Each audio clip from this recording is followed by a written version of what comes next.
This is the men's room. Forget it, man, and get with the countdown. Shake this square world and blast off for Kicksville.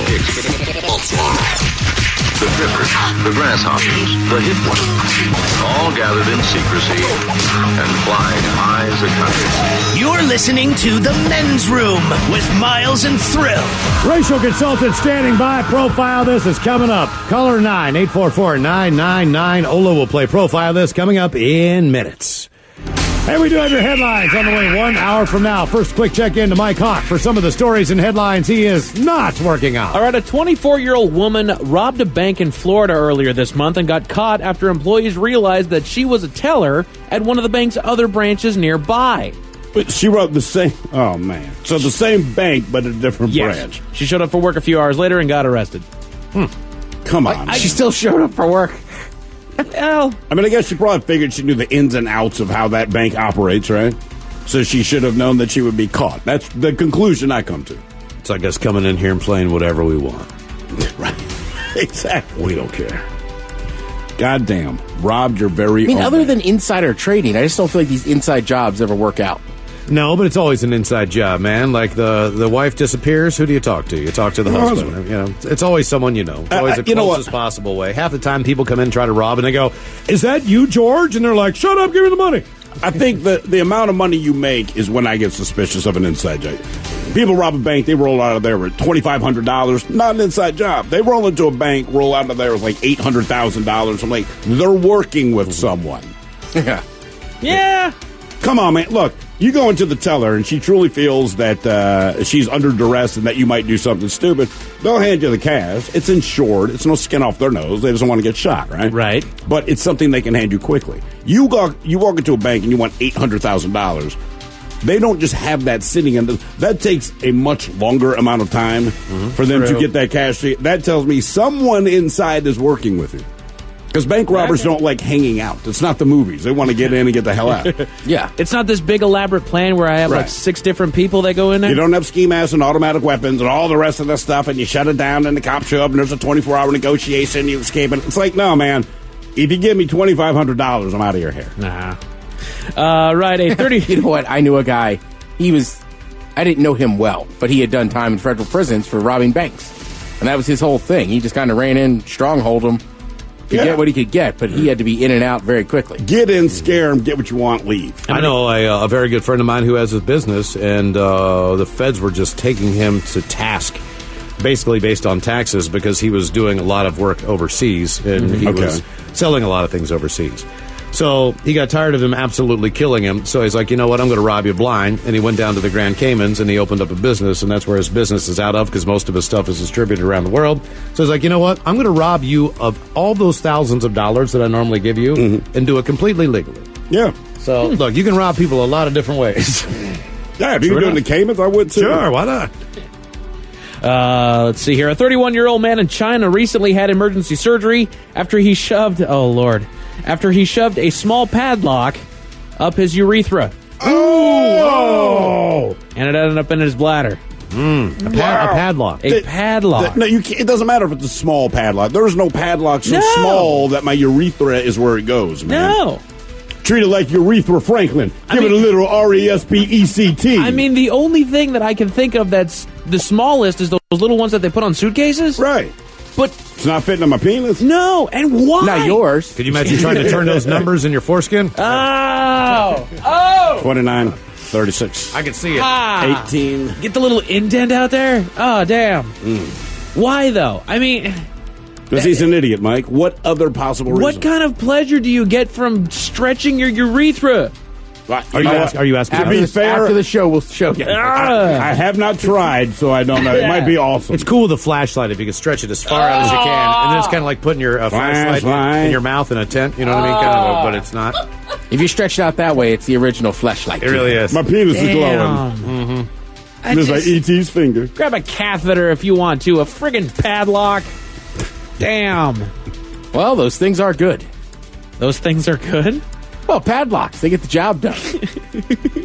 Saying I respect them. Got that penis on lockdown. Right? The best kind of birth control.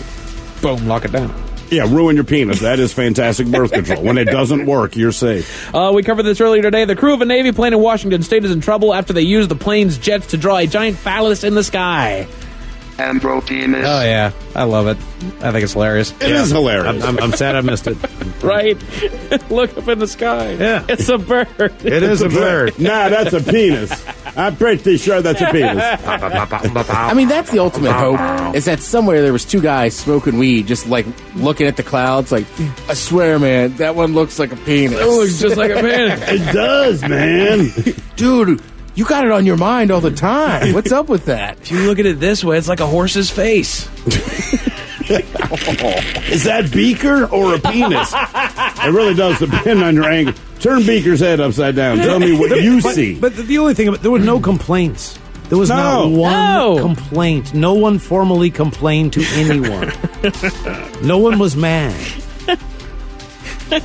Normally, that's typically when you have to deal with someone, is if you offend someone or you make them angry. Or It's a penis. Can we quit trying to get ahead of people's offense? Hey-o. A little bit. Someone's kid destroyed $1,300 worth of makeup at a Sephora store in Georgia earlier this month, and the photo went viral over the weekend. And to be honest, in those high-class makeup stores, I don't imagine that that's very hard to destroy $1,300 worth of stuff. They probably hit two things. Right? They have I read last week, they have an app that if you take a picture of a girl that you're interested in, or any female out there, it will show you what she looks like without makeup. Okay. Yeah. All right. Well, like to me, I thought to myself, holy hell, there's that much makeup. You can't tell what someone looks like underneath it. That is something. You know what I mean? Like, wait a minute, hold on. Like, nope, somebody else. If you are unrecognizable. Right. I mean, oh my God. Come on, man. You've summered on the Jersey Shore. It wasn't that thick. Yeah, but you don't want to see them without the makeup. You don't have to put I don't know. That was like 15 years ago I went there, and it was waking up. Those girls look different in the morning. You've never don't even seen know a who they girl are. that looked a lot different after she had her makeup off. Not necessarily a bad thing, but it's like, whoa, I didn't realize all this stuff was covered by My makeup. advice would be go for the ones that don't need it. Well, yeah. Yeah. Cheaper that way. I'm with you, but Like I think every a lot man of, on this planet. But a lot of dudes too. Like I can't tell if somebody's wearing that much foundation or whatever. No. You know what I mean? If you're, But you will. if you're properly wearing makeup, no one should be able to really tell. It shouldn't be that in your face. And it's supposed to be an accent. It's not Exactly. supposed to be a mask. I remember my mother told me that when I was a kid, and I don't know. I remember this woman walked by, just gaudy as hell. And my mother goes, the point of makeup is not so that people know you're wearing it. And at that point, I let Kiss. She's like, Kiss wears it so that but she know. had to unload on you just to get it off her chest. I'm stuck with her. It's me and her. And that woman let me be irritated catty with my Yeah. son. A 39-year-old man wearing high heels and no pants barged into someone's house in New Jersey earlier this month and announced, I'm here. Okay. I'm here. High heels and no pants. High heels and no pants. Look at I this would stuff just right be here. so angry. Like, Can you God believe damn it? it, man. Can you break into someone else's goddamn house with this nonsense? It looks like Judge somebody Judy. dropped the cannoli at the barber shop in a pile of hair. Ah. Damn. He was on what you thought he was on. He's in women's clothes, and he's very happy to see you. What is that drug again? Very with the- happy to with the- see you. With the P. And finally, we go to Georgia where we get this reporter's reaction.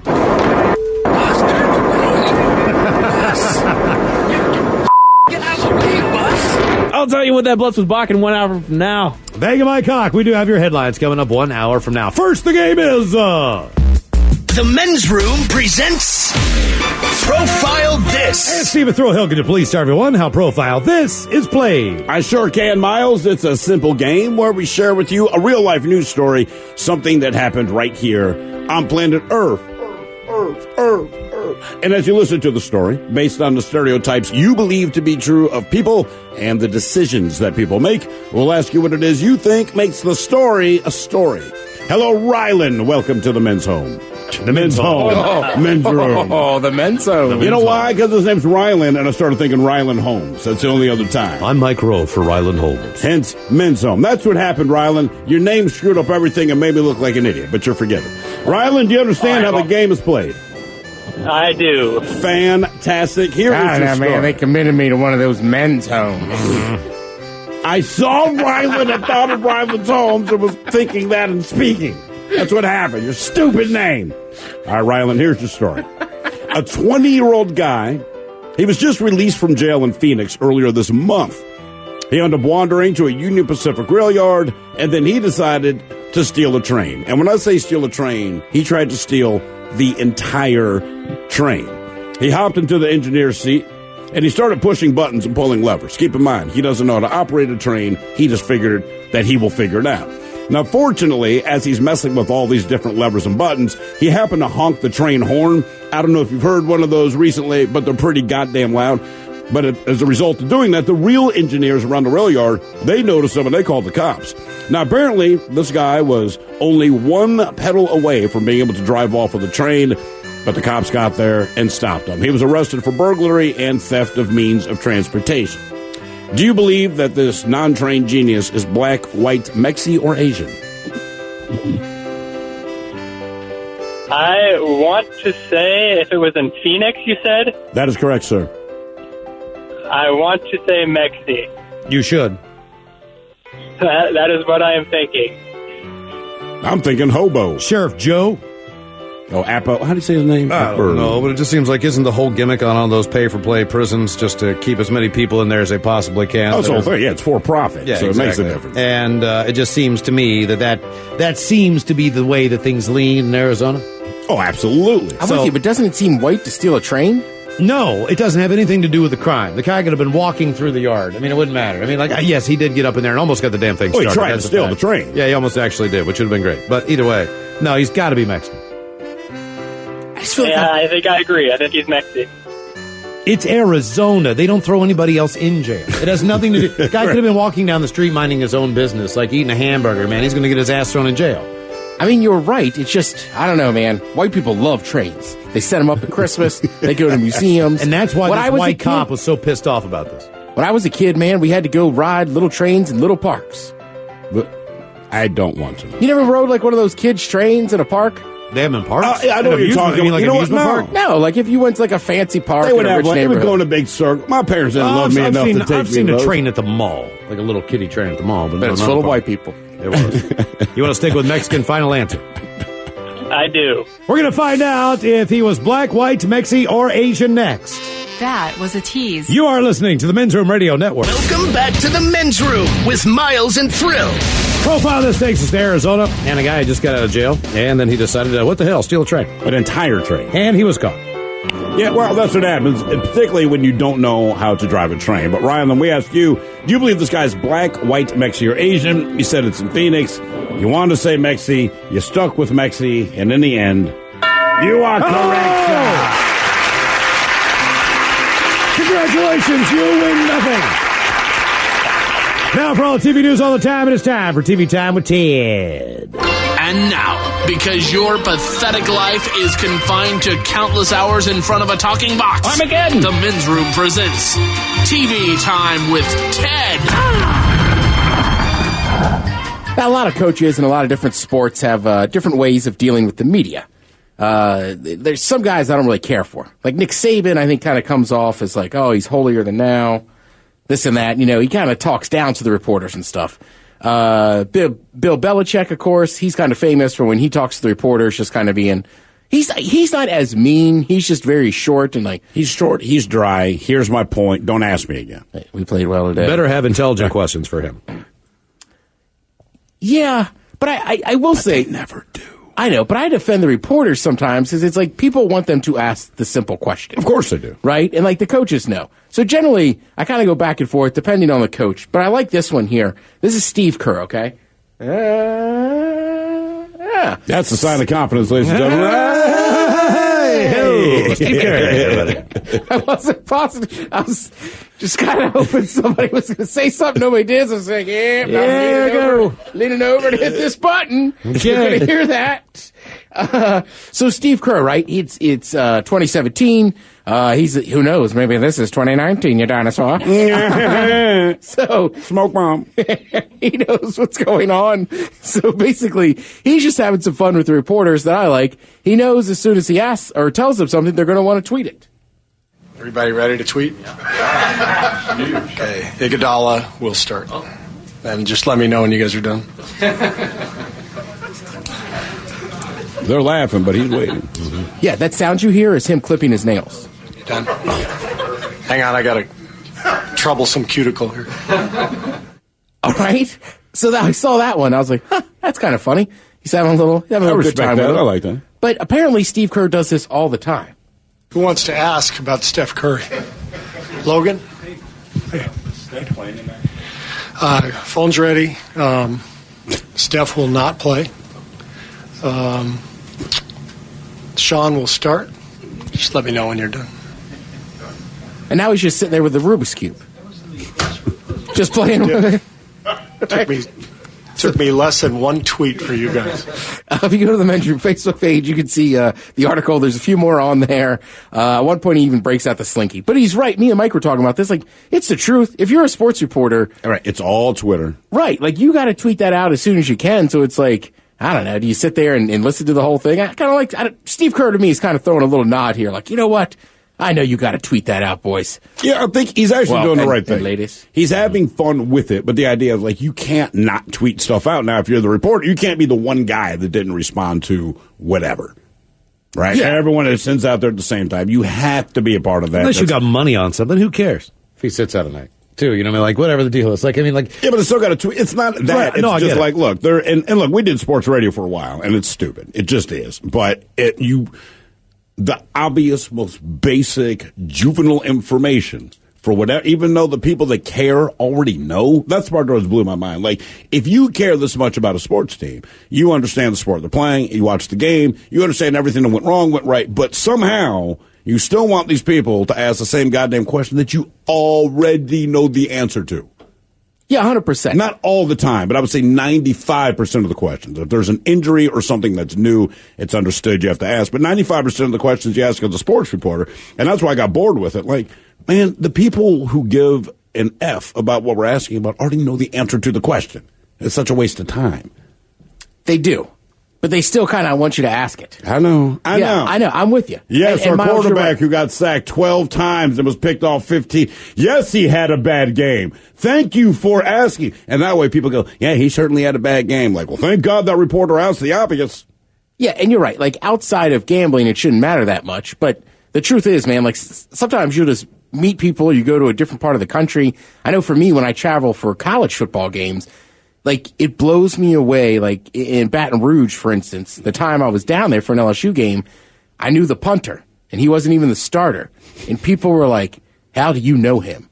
And I was like, he went to the same high school I went to, and, like, my dad coached him. But it was just amazing. Can I get your autograph, son? Right, like, you forget. Like, there's people, like, they want to know who's playing and who's in, who's out. Like, gambling, regardless of gambling. Mm-hmm. No, people love their sports. Yeah, they do. It's a great way to bring people together. You know another great way to bring people together, Miles? Food. Alcohol, yeah. And, yeah. Either one. And drive them apart. It's the amazing thing about alcohol. It can do both. It can even do both in one night. In Miles' defense, food is probably a better answer. I was just trying to set up an alcohol thing here. So, you've probably seen this ad. If you haven't, it's for Bud Light. It's pretty funny. Dilly dilly. Dilly dilly. Dilly dilly. Dilly dilly. Dilly dilly. Dilly dilly. Dilly dilly. Dilly dilly. So the whole thing is like they're in medieval times. People are coming in with Bud Light. They get a dilly dilly. You come in with like homemade mead. You're a disgrace to the crowd. Well, you get taken to the dungeon and killed. Right. So sometimes when I say what you'll hear here and I get messed up, like Thrill always say dilly dilly, I'll say dilly dilly. Dilly dilly's been going all around. Now it has made it to the NFL and Ben Roethlisberger. You see people on the ground on the back. He really. Dilly dilly. Listen again. That's his cadence during a game. You see people on the ground on the back. I think he just asked for a beer. It's better than Omaha. Yeah, and I think we've talked about this before, but I still swear it's only been like the last 5 years that you can hear it that clearly. Because, like, I never really noticed it till Peyton Manning kept yelling Omaha over and over. But I feel like now you notice it a lot more, and the announcers even pick up on it. Like the other day I heard one that was like Michael Jordan or something. And I was like, what is that play? Like the Jordan play. I would just do things from like old doo-wop. Shut papa doo-wop, pop, bad boo, tutti fruity. I'm surprised they don't put those mics on in the stadium a little bit at a low level. I know there's a buzz going on and everything, and unfortunately if you put a mic down there, it'll amplify the sound of the crowd, so you can't really do it. But it'd be cool if you were there just to kind of hear, you know what I mean, in a mic'd up way, the calls they're making on the field. Yeah, but I just think that from what I've heard, some of the inside stories of the huddle, It would not be FCC No, it's friendly. not. No, most of it is not. And it's not so much when you're calling the play, but kind of like whatever the last play was, if you played for the Patriots and you dropped a ball that Tom Brady threw, I use him because we know Tom Brady is, and you go into the huddle, hey, mother effer man, don't drop another effing ball on the thing, and then you call the play. Like, I think that's probably why they don't. Yeah. And I'm sure he's not, I'm sure Cam Newton's the same way. Just certain people where it's like, yeah, you don't need to hear exactly what they're saying. Mm-hmm. Yeah, well, I mean, I think you see it all the time when they have those microphones down there after somebody scores a touchdown or something, right? Like, we apologize. CBS Sports would like to apologize for the language that you just heard. The players are just really excited. yeah, the craziest, right? The craziest one is when you win a championship and they got the microphone right there by the guys on stage. Like, that's a bad idea, right? Like they just won a championship. We just haven't won the effing championship. We're the mother effing champions of the effing world. Suck my D. Woo! I'd like to apologize for yesterday after we won that I said some insensitive remarks. Because you were dumb enough to put a microphone next to a world champion in the moment he did it. Drunk. And because you're stupid, I'll apologize on your behalf. Yeah. Sorry. Like, it seems fairly obvious that that's what's going to happen. People are going to curse, man. They're fired up. Oh, sure. I've been trying kind of not to get into this conversation, but it's kind of hard now. So, conversations you don't want to have with Ted. That's not helping because it's a serious one. Okay. Sorry. It's tough for you to do this stuff. It's not your normal repertoire. You bring the fun, you know? You're the fun guy. You're the fun guy. Now, it's going to be all serious. Yeah. What happened to him? We need to talk to his mother. Here's a guy that brought the fun. Now he's going to bring Now the he's serious. all serious. Get that kid a canola. You're going to talk about sexual misconduct? No, I'm not now. All right. There's no way I can get into it. Yeah, What do you mean? Just laugh your way through it. It'll make it better. It'll make it better. Whose number is it today? Who's touching who? Who's the one today? It's every day. Every day you wake up and you go, who did this now? All right, so today is Charlie Rose. Yep, Charlie saw Rose. that. He's gone from CBS. Right. Charlie Rose, of course, everybody knows him from PBS when he hosted the Charlie Rose Show for years. He's been on CBS. He was on PBS forever smoking cigarettes back in the day. He used to do the one-on-one stuff. Is that the only thing I was smoking? Yeah, exactly. I'm Charlie Rose. Yes, all right, so Charlie Rose. I mean, my hands have been places they weren't invited. I was saying to Mike earlier, I don't know. It's easy to say this is a massive, and it is a massive issue in Hollywood and TV and this and that. And has been forever. But I think it's also just been a massive issue everywhere in life. So these are the people whose names you know. Right? I mean, so you can hear about Charlie Rose, Louis C.K., George H.W. Bush, for Christ's sake. Apparently, you can't take a picture like grabbing a woman's ass. Thing I read today, they said the H.W. in George Harvey Weinstein. George Harvey Weinstein Bush. Like, you don't want that association. But, right, the floodgates have opened. And these guys Jeremy that have Piven. gotten away with it, man, it's, right, it was a Jeffrey Tambor. I mean, just you name it. These guys that have been around as long as they've been around. And look, it's not news to me. I think it's upsetting, just the frequency of it and just how much carte blanche they had to do it. How little repercussions there were. But I don't think anyone is super shocked. But these are all famous people in positions of power, and I showed you the article in the Huffington Post about all of the industry workers who work in the hotel industry, who clean and do whatever. You know, like all the stories of hey, house cleaning, yeah, come on in. And as soon as they come in there, there's somebody waxing. I'm diddling my fiddle, baby, on the bed, and they're like, "Oh my god!" and have to leave and walk the hell out, and they know damn well what they're doing. I mean, it's of course like anybody else. You're always aware when you're masturbating, right? So yeah, I think this snowball's got a long way to go before it gets down to the bottom of the hill. It's going to roll quite a few. Yeah, and right, it's hard to tell where it's going to stop. I mean, the plus side is that all this stuff's getting out, but I think. I think like anybody, just every day you wake up and you just want to be like, that guy too? How many times have one you of those said that? people. Exactly. Right. Like, geez, man. Isn't part of it just the idea of if you like someone and you go out, you know what I mean? It takes a little time to get to the point where you can be physically, not all the time in all relationships, depending on the circumstance, but for the most part. One-night stands are different. Right, but for the most part, everybody's going into this thing like, you know what, you just kind of want to get to know somebody, and then, you know what, as things progress and if it goes that way, then that's the natural evolution of any relationship if you're so inclined. But the guys that irritate me more, though, are the guys that have taken some soapbox about something, right? So Kevin Spacey and Jeffrey Tambor, or however you say his name, these are guys that otherwise were generally well-spoken, and they take these strong positions, this big social position, and inevitably, it was about equality and treating people equally. And you go, hey, man, I can support, because, again, it doesn't matter what side of the fence you're on, equality is equality, right? Right. So these guys, they're champions of this, and they give these long speeches, and you're like, hooray, hooray, hurrah, hurrah, good, you're standing up. And then at the end of this, it's like, man, you're as scuzzy as any of these other guys.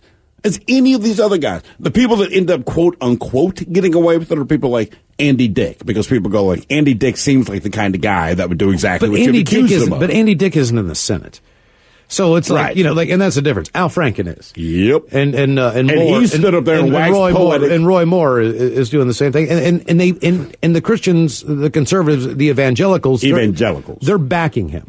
They are backing him on the Jim Bakers of the world. All these people who you knew were whack jobs. But that's the religion, though. The religion dictates. No. You have to understand one difference, though. As ridiculous as it might sound, and they don't want to say it, but they have to admit it, because, this is their book, not mine. So one of the things about it with the evangelicals specifically is that, and it's kind of the same thing they bitch about when they talk about Islam, right? Where women have to cover their faces. It's the same thing where the onus is on, and not the woman, but the girl. So when you go throughout the history of evangelicals, one of their strong positions is that it is up to young girls not to do anything to make tempt the man, grown-ass adult men. And to me, it's a cop-out. I get it, but it's tax-free money. Who cares? But that's part of the reason they support it, because to them, it's just it's the way it should be. So whoever's accusing Roy Moore, that's on the accuser, because they should know better. Because as a 14-year-old girl, you should know better than to tempt a grown-ass man. So men have no responsibility in that religion. They can't control themselves. You just have to do what they want. So for them, you have to understand, it's not them taking a side, but for them, they're like, right, this is the natural course of things. And this is just the beginning of this. This is the tip of the iceberg. This really is. Sure. Of course. Well, and there's tons of people building cases right now. It's funny, too, is I got a story here about Millie Bobby Brown from Stranger Things. She's only 13, right? So I like that she just came out a while ago and said, like, photographers will try to sexualize her. Said, I don't like showing off my skin. If I'm in a photo shoot and they're like, can you wear a crop top? I'm like, no, not yet. When that day comes, I'm going to be like 18. Good for her. Like, can she go through puberty first, for crying out loud? Right. Creepy mofo. I know you're underage, but let's get it sexy. But on the same, wouldn't you rather know? Wouldn't you rather I'd always rather know, but you still hate to know that it's the fact. You'd rather know if somebody's up to no good or if there's something bad, but in your heart of hearts, you hope that people aren't bad and that no one's up to no good. Right? You hope so.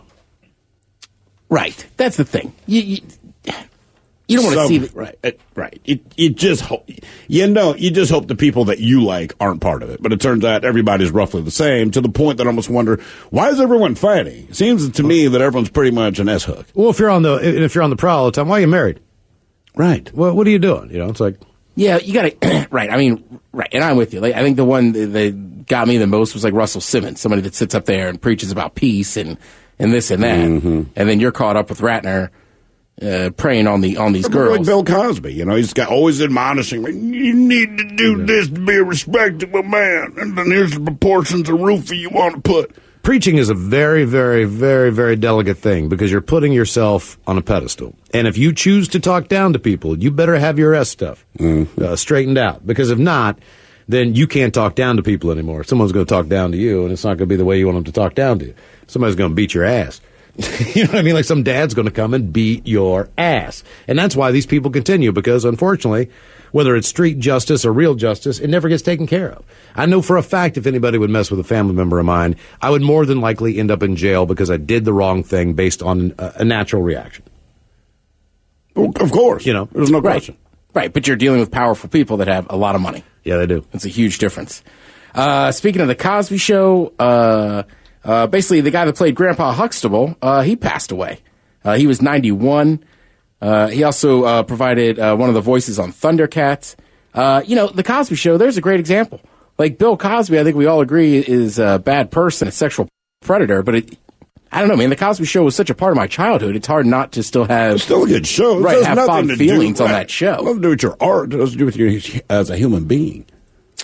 Sticking with the fun news, Ann Wedgeworth from Three's Company She died as well. Oh, she was great on that show. Yeah.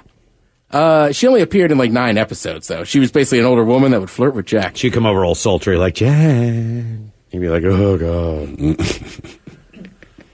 I was like, for a lot of people out there, Three's Company was the story of a couple and a man that lived together. Basically, it gave us Suzanne Summers. It did. Yeah. So for that, to this day, I think all of us owe Three's Company a very big thank you. Oh, yeah. You know what I mean? Don Knotts had a great character on that. The Ropers were great on that. There's a lot of good characters, but I don't think any as important to the regular male out there like Suzanne Summers and the Thigh Master and just what she's done for everybody. They don't like women with blonde. Nice. There you go, Miles. Thank you, Tim. We appreciate it. We've got your headlines on the way with Mike Hawk coming up in minutes. You are listening to the Men's Room Radio Network. The Men's Room returns with Miles and Thrill. Now, let's see what's happening in the real world. All right, here we go to Oregon, where a man is busted stealing women's coats from a college to take them home and have sex with them. New York cabbies make pin-up calendar if you're all alone and your only lube is phlegm. Ironically, man blowing into ignition lock gets in crash, taking eyes off the road. A woman's car crashes into a ditch, and of all people, it was Harrison Ford that showed. And a Philly man that puts 2 cheesesteaks from Pat's in his coffin. Because the Pats won a Super Bowl, it is time for your headlines. Now, it's time to hit the headlines. Here's Mike Hawk. All right, as we know, with big moments in a city's history, the local media likes to cover and be a part of it, and that goes for the Weather Channel as well, and the implosion of the Georgia Dome. A video is going around the internet of a Weather Channel camera holding steady on a shot of the Georgia Dome as it's being destroyed, and this is what was recorded.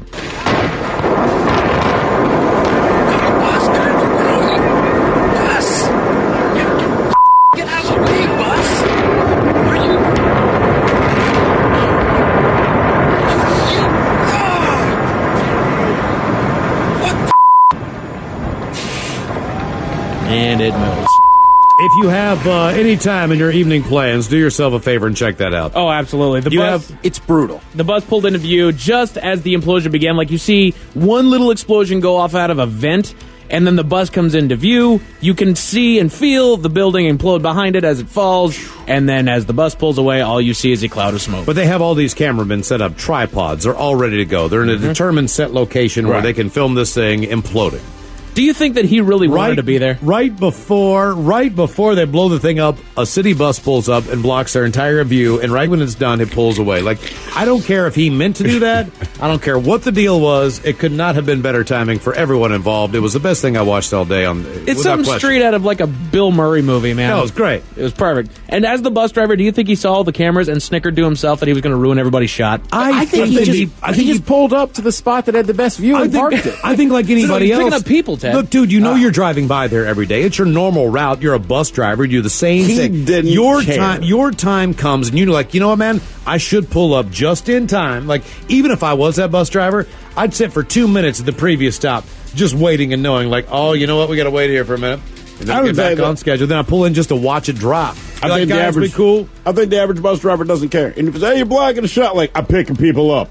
Yeah, you're probably right. You want to talk to me? $2.50. Shut up. You're the DMV. Around the world, we go to Cincinnati, where 911 operators got a phone call about a utility worker that was in one of those boom buckets and had the truck that he was operating stolen while he was in the bucket. Oh, damn. Ooh. The man led police on a chase before they used stop sticks to flatten the tires, crashing the car to a stop. The employee was taken to a hospital, and the man was arrested on a slew of charges. How much poop do you think was in that bucket? I'm telling you, that guy's out there crapping himself. Plenty if I was in there, man. I tell you what, I already don't like heights, and then you're going to have some wacko grab the thing and then start driving? Hell no. In Oregon, the reign of perverts continues. A man was caught stealing women's coats from a college library and admitted to the reason why. He said that he used the coats for, quote, sexual gratification. He was arrested on a few criminal mischief charges. That's it for your headlines with that. Mike Hawk is out. Thank you, Mike. We'll see you next time for Ryan Castle, the Drunken Charge, into Sit and Spin, Profile This, and the Return of the Wood. Yes, indeed. It is all true. We are out of here. We return tomorrow. Until then, do what you do best. And for Aletha's sake, stay beautiful.